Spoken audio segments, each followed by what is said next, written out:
നമസ്കാരം പ്രിയ പ്രേക്ഷകർക്ക് പേജിലൂടെയിലേക്ക് സ്വാഗതം. വമ്പൻ പ്രഖ്യാപനവുമായി മുന്നോട്ട് വന്നിരിക്കുകയാണ് ട്രംപ്. ലോകം മുഴുവൻ ഇപ്പോൾ അമേരിക്കയിലേക്ക് ഉറ്റുനോക്കുകയാണ്. President Donald Trump $175 billion missile പ്രതിരോധ സംരംഭം പ്രഖ്യാപിച്ചിരിക്കുകയാണ്. ഇത് ഗോൾഡൻ ഡോം എന്നാണ് അറിയപ്പെടുന്നത്.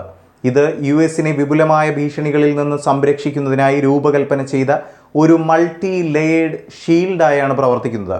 ഹൈപ്പർസോണിക് മിസൈലുകൾ, ഡ്രോണുകൾ, ബഹിരാകാശ അധിഷ്ഠിത ആക്രമണങ്ങൾ എന്നിവ തടയുക എന്നതാണ് ഈ കവചത്തിന്റെ ലക്ഷ്യം. പ്രതിരോധ ഭീമനായ ലോക്ക്ഹീഡ് മാർട്ടിൻ നിർദ്ദേശിച്ച ഈ സംവിധാനം വിക്ഷേപണം മുതൽ ആഘാതം വരെ പറക്കലിന്റെ ഓരോ ഘട്ടത്തിലും പ്രൊജക്ടൈലുകൾ കണ്ടെത്തുന്നതിനും ട്രാക്ക് ചെയ്യുന്നതിനും തടയുന്നതിനും കര ബഹിരാകാശ അധിഷ്ഠിത സാങ്കേതിക വിദ്യകൾ സംയോജിപ്പിക്കാനും ലക്ഷ്യമിടുന്നു എന്നതാണ്.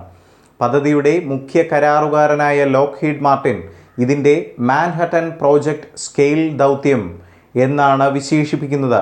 നിലവിലുള്ള മിസൈൽ പ്രതിരോധ സംവിധാനങ്ങളെ ബഹിരാകാശ അധിഷ്ഠിത ഇൻ്റർസെപ്റ്ററുകൾ, AI ഡ്രിവൺ സെൻസറുകൾ, ലേസർ ആയുധങ്ങൾ തുടങ്ങിയ അടുത്ത തലമുറയിലെ നൂതന ആശയങ്ങളുമായി സംയോജിപ്പിച്ചിരിക്കുന്നു. തത്സമയ ഭീഷണി കണ്ടെത്തലിനായി നൂറുകണക്കിന് ഉപഗ്രഹങ്ങളെ ഈ സിസ്റ്റം വിന്യസിക്കുമെന്നതാണ് മനസ്സിലാക്കുന്നത്. വരുന്ന മിസൈലുകൾ, ഡ്രോണുകൾ എന്നിവ ലക്ഷ്യമിടാൻ terminal high altitude area defence THAAD AG സിസ്റ്റങ്ങൾ പോലെയുള്ള കോമ്പാറ്റ് ഇൻ്റർസെപ്റ്ററുകളെ പ്രയോജനപ്പെടുത്തും. റൊണാൾഡ് റീഗന്റെ സ്ട്രാറ്റജിക് ഡിഫൻസ് ഇനിഷ്യേഷൻ്റെ അഭിലാഷത്തെ ഗോൾഡൻ ഡോം പുനരുജ്ജീവിപ്പിക്കുന്നു. ഇത് എങ്ങനെ പ്രവർത്തിക്കുന്നു എന്ന് നോക്കാം.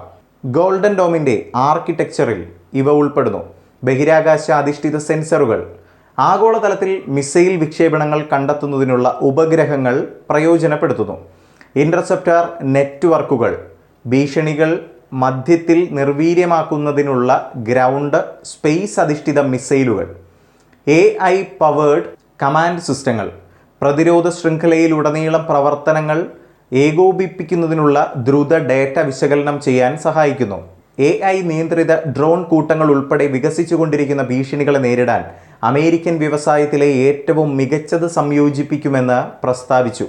പ്രാരംഭമായി $25 ബില്യൺ അനുവദിച്ചുകൊണ്ട് 2029 ജനുവരിയോടെ ഗോൾഡൻ ഡോം പ്രവർത്തനക്ഷമമാക്കുമെന്ന് ട്രംപ് അവകാശപ്പെടുന്നു. എന്നിരുന്നാലും പരീക്ഷിക്കപ്പെടാത്ത ബഹിരാകാശ അധിഷ്ഠിത സാങ്കേതിക വിദ്യകൾ വിന്യസിക്കുന്നതിൻ്റെ സങ്കീർണത കണക്കിലെടുത്ത് ഈ സമയക്രമത്തിൻ്റെ പ്രായോഗികതയെ വിദഗ്ധർ ചോദ്യം ചെയ്യുന്നുണ്ട്. സാങ്കേതിക പ്രത്യേകതകൾ വിരളമാണെങ്കിലും പരമ്പരാഗതവും ആണവപരവുമായ ഭീഷണികൾക്കെതിരെ ഈ സംവിധാനം പ്രതിരോധിക്കുമെന്ന് പ്രതിരോധ സെക്രട്ടറി പീറ്റ് ഹെഗ്സെത്ത് വ്യക്തമാക്കി.